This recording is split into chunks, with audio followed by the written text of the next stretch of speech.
Alright guys, how's it going? I still sound like crap.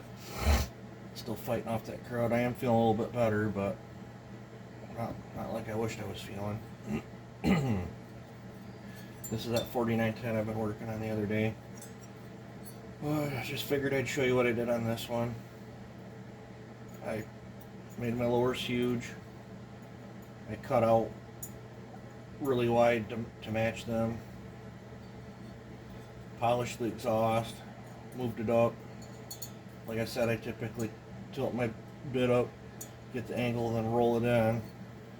Because right here, if you're not paying attention, you will burn through right here. Did the little bat wings, Mickey Mouse ears, whatever you want to call it. You can do different things with these ledges if you want. I typically like this. It gives a little extra piston support, but I mean you can go narrower and wider on your wings. This is typically what I like to do. It just depends on what I'm doing with the saw. I Sharpie this triangle out and then come in here and shape this to help feed these areas a little better, and this gives like a nice ramp to help direct it down into the crankcase. That ski ramp's gone off here. This one's at 80 on the intake. I'm at 102 at first crack of light. I'm at 125. Actually, this one's at 125, and this one's at 130. I did move both of these. I carved out in here a little farther and raised this one up a lot. I raised this one just a little bit. I still want them split. I like splitting them. That's just me. You guys don't have to do that.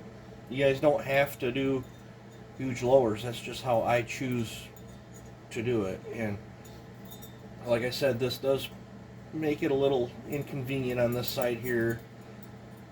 To get your rings in, you gotta kind of finesse, especially that lower ring, to get them in there. But that's only on assembly. And if you're that worried about it, you know, because this is about right here or so, when it's factory, so you can see how much farther I scooted over that transfer. But on this one I chose, I changed the angle a little bit, and I made this one probably 20-25% wider than the original outlet.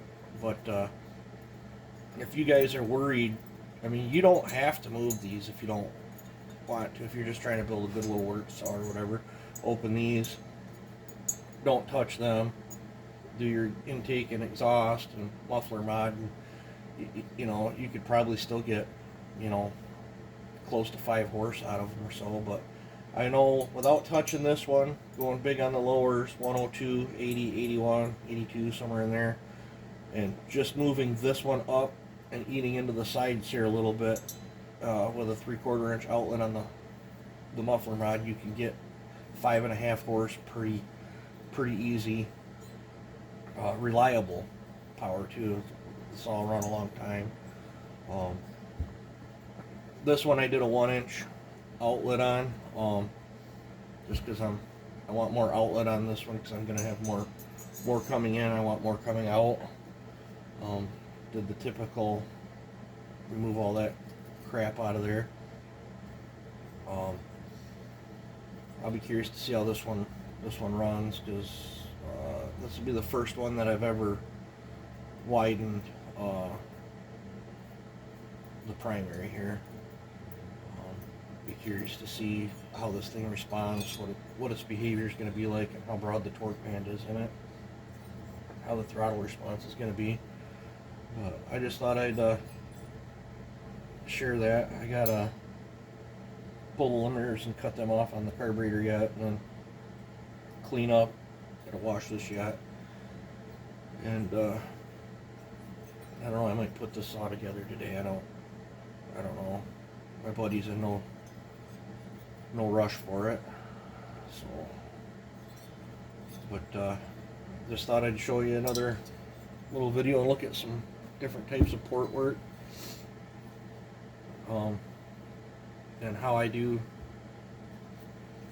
some port work. I mean, there's guys that don't like to touch the lowers, and that's fine too. I mean, my way's not the only way. There's many ways to do port work. I know guys that'll leave a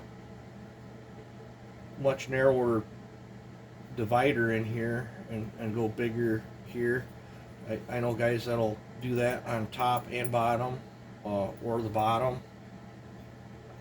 You know, you kind of gotta play with stuff and figure out what works for you, your style of porting, how you want your saws to behave.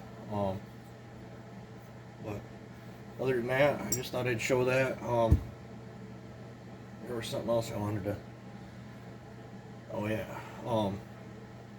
Like this is my 1/4" one that I use, like the Scotch-Brite style pads on. This is kind of hard to get into some ports. I decided to take a bolt. I had to file the threads off, but just took a bolt and put a little slot and then tapered this.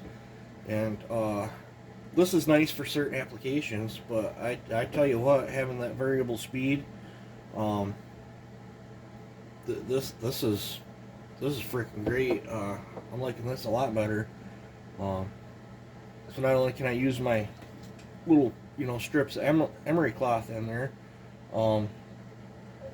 I do a lot of body work, so I have a lot of different sticky backed sandpaper, so it's been working great. I can slide the sticky sandpaper in there, rip it to the size I want, and then I can just roll it up to the diameter that I want, and then as it dulls, I just peel off a layer, and then it's like a fresh one again. That's been working great, so I thought I'd share that little tip. It's nothing special, just a bolt that I cut a notch in with one of these little buggers on the Dremel. I mean, it's kind of a pain to stay even all by hand, and then this didn't quite open up far enough, so I chucked this up in a drill and took a flat file to it and took the threads off till it fit in here, and this thing's super handy. So those of you that are using this style, if you don't have a little arbor, you guys should make one. Super handy. I'm glad I made that. So I just thought I'd share that little tip with you guys. But all right, you guys have a good one.